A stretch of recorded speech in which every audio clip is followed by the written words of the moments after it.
21 января аэропорт Симферополя отметил свой день рождения. Уже 83-й, идея о его создании появилась еще в 1936 году. Тогда он осуществлял рейсы только в Москву. Со временем самолеты стали летать в Харьков и Киев. Во время Великой Отечественной войны гражданские летчики помогали вооруженным отрядам в доставке необходимого снабжения. На его базе был сформирован так называемый Черноморский авиационный отряд, в который вошли летчики и самолеты гражданской авиации, которые уже работали в интересах военного ведомства и в том числе занимались эвакуацией и доставкой войск, раненых, продовольствия, продуктов в Севастополь.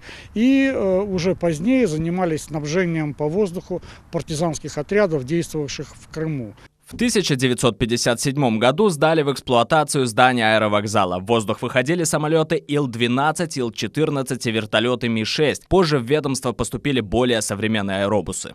Это старый терминал всем известного Симферопольского аэропорта, так сказать, дедушка крымской гражданской авиации. В 91-м он уже был одним из крупнейших на юге Советского Союза и пропускал через себя до 5 миллионов пассажиров. Правда, после окончания советской эпохи пассажиропоток аэропорта снизился. Не мудрено, перестройка, новое государство и не самое лучшее финансовое положение. И тем не менее работал, принимал не только внутренние, но и международные рейсы. В апреле прошлого года аэропорт полностью сменил свой облик. Неподалеку от старого терминала построен новый, величаемый в народе как Крымская волна, бесспорная гордость полуострова. Новый аэропорт построили всего в 12 километрах от старого, ныне не действующего, ведь ресурса предыдущего здания просто не хватало. С 2014-го пассажиропоток увеличился в разы и достиг собственных успехов еще советской эпохи. Теперь же новый терминал – один из красивейших объектов Крыма. Он оборудован современной техникой, а его внешний вид и интерьер по праву впечатляет туристов. Очень красиво, особенно с внутренней стороны. Прям здесь я еще не осмотрелась, но впечатление очень хорошее.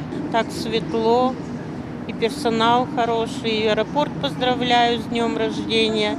Пусть он процветает дальше, и чтобы пассажиры любили, авиапассажиры любили ваш аэропорт.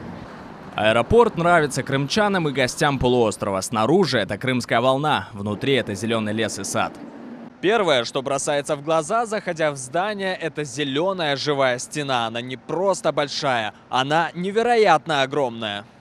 Красота – это лишь одна из составляющих перерожденной гавани. У аэропорта огромные планы и перспективы. Он не только уверенно справляется с рейсами из более 60 направлений, но и готовится принимать еще больше самолетов, вне зависимости от погодных условий.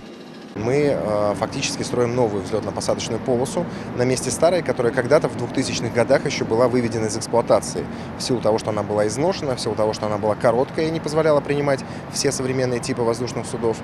Поэтому на сегодняшний день работы ведутся в активной фазе. Новая взлетно-посадочная полоса позволит нам принимать воздушные суда практически при любых метеоусловиях. Она будет третьей категории. Это означает, что командирам воздушных судов больше не придется уходить на запасные аэродромы в сезон туманов. Нашей съемочной группе удалось познакомиться со старейшиной Симферопольской аэрогавани. Сергей Дроздов работает здесь с 1984 года. Уже 35 лет он следит за тем, чтобы в отправляемых воздушных судах все работало как часы. Мы производим послеполетный осмотр воздушного судна. Для чего это делается? Для того, что самолет подвергается очень многим физическим воздействиям. Это и различные температуры, это вибрации, и так далее. В прошлом году Сергей Павлович был награжден почетным званием ветеран международного аэропорта Симферополь. В его работе нет права на ошибку и невнимательность. Важна каждая деталь. Мы видим колеса. Вот резина, возможны порезы, какие-то порывы. Потом осматриваем, чтобы, естественно, колесо было не спущенное.